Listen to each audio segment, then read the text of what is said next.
તો રાજકોટ જિલ્લાના ધોરાજી તાલુકાના ચાંચમેર ગામ નજીક આવેલા પુલનું સમારકામ લાંબા સમયથી શરૂ ન થતા સ્થાનિકોમાં ભારે રોષ જોવા મળી રહ્યો છે।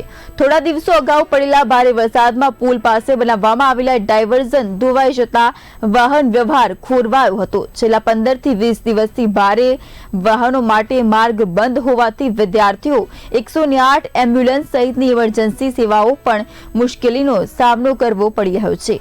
પુલનું કામ શરૂ નહીં કરવામાં આવે તો ચક્કાજામ અને ચાંચમેર બંધ સહિતનું આંદોલન કરવામાં આવશે। કાયમીનો છોકરા મૂકવા જાઉં છું, મને ફરીને આવવું પડે 20 કિલોમીટર, એટલે આ રસ્તો બની જાય। પુલનું કામ હજી ચાલુ નથી। તકલીફ જાજી થાય, બહુ જાજી એટલે 2-3 જણા ગોથાઈ ખાઈ ગયા। ડાયવર્ઝન કાચું છે શું? હા કાચું છે, વરસાદ વધારે આવે એટલે ધોવાઈ જવાનું છે। કઈ રીતના બનાવ્યું? હા બધું માટી નાખી માથે ભૂંગરા નાખીને, એટલે વધારે વરસાદ થાય એટલે ધોવાઈ જવાનું રે।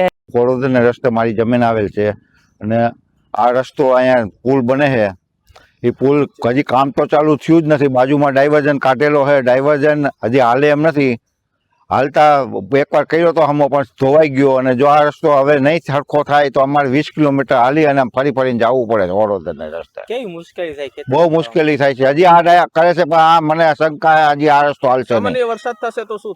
તો પણ નહીં હાલે, તો પણ આ રસ્તો હાલે એમ જ નથી। આ કરવું જોઈએ સરખું।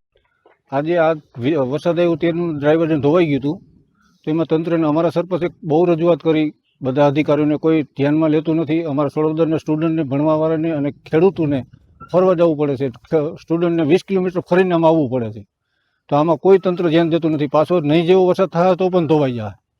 હલનચલનમાં કેવી મુશ્કેલી? હલનચલનમાં બહુ મુશ્કેલ, ખેડૂતોને 20 કિલોમીટર ફરવા જવું પડે છે। અત્યારે તો કોઈ મજૂરને લઈ જવા હોય તો ફરીને લઈ જવા પડે છે। ડાયવર્ઝન છે તે કાચા માર્ગ ઉપર છે, સામાન્ય વરસાદ આવે તો ધોવાઈ જાય તો શું કે? સામે કોઈ તંત્ર જોવા જ આવતું નથી, અહીંયા કોઈ આનું એક્શન લેતું જ નથી। કાલો ભાઈ આનું કામ કરવું જોઈએ એમ। શું માંગ છે આપની? અમારી માંગ એ છે કે આ એક કામ ચાલુ, આ રોડ ચાલુ કરી દઈએ। જો ચાલુ નહીં થાય તો? નહીં ચાલુ થાય તો અહીંયા ગામના ખેડૂતો બધા અહીંયા બેહવાના છે, આંદોલનમાં બેહવાના બધા। આ રોડ આપણે સુપેડી થી છેક જામનગર ને જોડતો રોડ છે અને સુપેડી ચાંચમેર અને ઉપરના ઘણા બધા ગામોને જોડતો આ રોડ છે। થોડાક દિવસ પહેલા ખૂબ ભારે વરસાદના કારણે અહીંયા પુલનું કામ ચાલુ હોવાથી તેની બાજુમાં ડાયવર્ઝન આપેલો હતો અને તે ડાયવર્ઝન વરસાદના કારણે તૂટી ગયો છે। પણ હાલ આશરે 20 દિવસ જેવું થયું છે પણ તંત્ર જાણે ઘોર નિંદ્રામાં સૂતું હોય તેવું લાગે છે। તંત્ર કોઈ પણ પ્રકારની જવાબદારી લેતું નથી।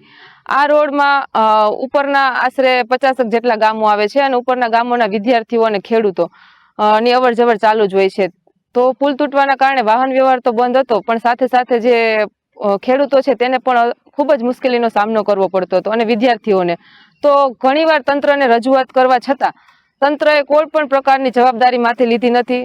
પણ સાચું કહેવાય ને તો કે તંત્રના છોકરા તો કઈ ભણતા નથી, કોઈ મોટા અધિકારીના છોકરા તો ભણતા નથી, તો તેને તકલીફની ખબર પડે।